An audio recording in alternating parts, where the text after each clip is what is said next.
எரித்தாலும் என் சாம்பலும் முன்பேர்தான் சொல்லும்படி தங்க மகளே, தாயே, தமிழே, வணக்கம். தாய்ப்பிள்ளை உனக்கும் எனக்கும் நம் தமிழ் தாய்க்கு முதல் வணக்கம். அனைவருக்கும் வணக்கம். என் பெயர் கி. விக்னேஷ் மாதவ். நான் 6ஆம் வகுப்பு படிக்கின்றேன்.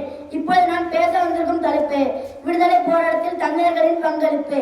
இந்திய சுதந்திர போராட்டம் மங்கள் பாண்டேவிலிருந்து தொடங்குவதாக பள்ளி வரலாறு நமக்கு கற்பிக்கிறது. ஆனால் இந்தியா நாவலந்தயமாக அறிவிக்கப்பட்ட போதே தொடங்கியது தமிழர்களின் சுதந்திர போராட்டம் என கற்பிக்கிறது என் முன்னோர்களின் வரலாறு.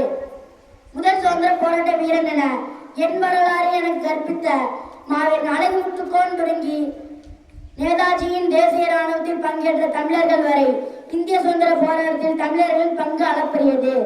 அவர்கள் மாவீரன் அழகுமுத்துக்கோன், புலித்தேவன், தீரன் சின்னமலை, மருது சகோதரர்கள், வீரமங்கை வேலாட்சியார், பாரதியார், வ.உ. சிதம்பரனார், அஞ்சலை அம்மாள், உ. முத்துராமலிங்க தேவர், திருப்பூர் குமரன் என பட்டியல் சொன்னால் நீண்டு கொண்டே போகும்.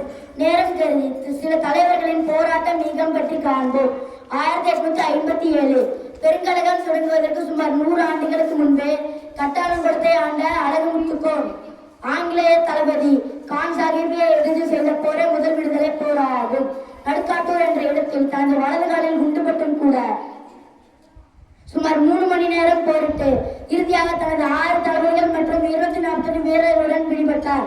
கான் சாஹிப் எனும் மருதநாயகம் நம் வீரனை மன்னிப்பு கேள், நீ பிழைப்பாய் என கூறியும் மண்டியிட்டு வாழ்வதை விட சண்டையிட்டு சாவதை மேலே என மறுத்து பீரங்கி வாயில் கட்டப்பட்டு உடல் செதறி உயிர் விட்ட மாவீரன் அவன். அடுத்தது நற்கடும் செவ்வல்லரசன் புலித்தேவன்.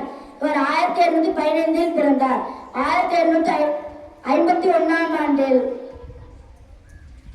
மேற்கு பாளையக்காரர்கள் மற்றும் திரிதாங்கூர் மன்னர் ஆகியோரை சேர்த்து ஒரு பெருங்கூட்டமைப்பை சேர்த்து ஆங்கிலேய படை சிவகங்கை காட்டுக்குள் ஓடவிட்ட கதையை நாம் நினைவுற வேண்டும்.